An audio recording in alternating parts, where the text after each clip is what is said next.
Hi Benzie families, it's Mrs. Milne again, and today's read aloud is Mr. Funny.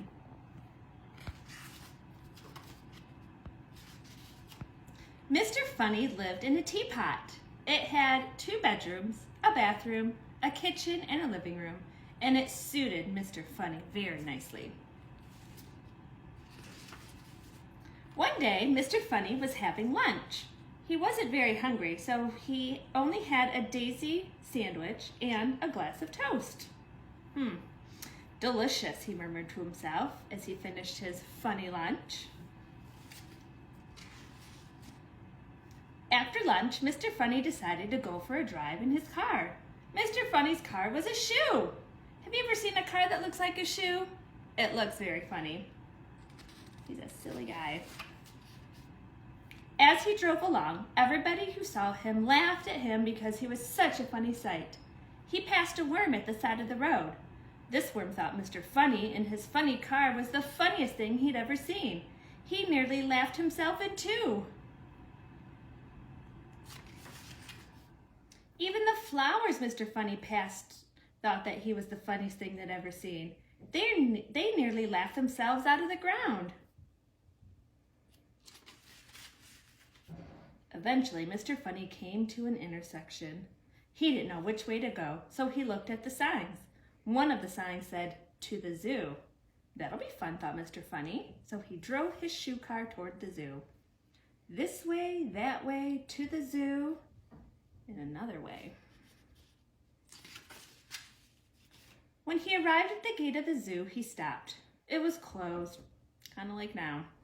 "I'm sorry," said the zookeeper. "We've had to close the zoo because all the animals have colds, and they're all feeling very sorry for themselves." "Oh dear," said Mr. Funny. "Perhaps I can help cheer them up." "Well, it's worth a try."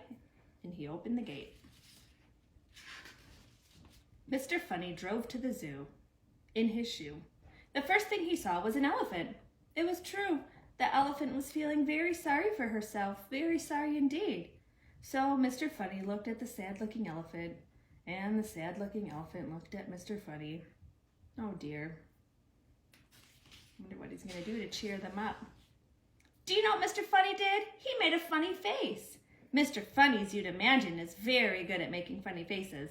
The elephant giggled. She'd never seen anything so funny. Mr. Funny made another funny face, and the elephant burst out laughing.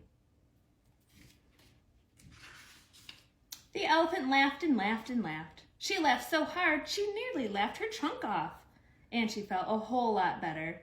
Mr. Funny then went over to the lion house. Laughter really is the best medicine, I've heard. There was a lion, feeling very sorry for himself. Mr. Funny looked at the sad-looking lion, and the sad-looking lion looked at Mr. Funny. Oh dear. I wonder if he makes a funny face.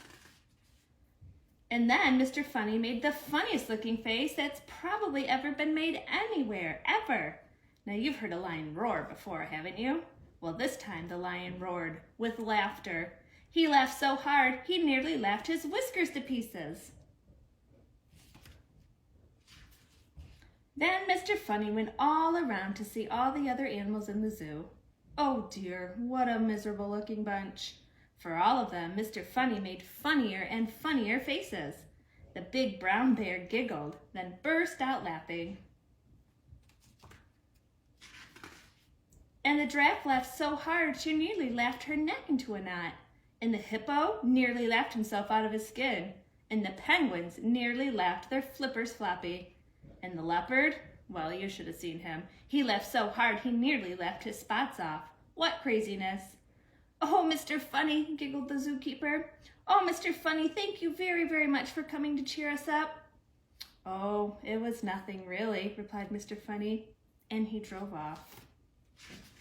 In his shoe. Later, when Mr. Funny arrived home, he chuckled to himself. Well, that's the end of another funny day. And he parked his shoe and went inside his teapot, and because he was feeling thirsty, he made himself a nice hot cup of cake because he's funny. Benzie, I hope that cheers you up on this snowy day that we had. I'll see you.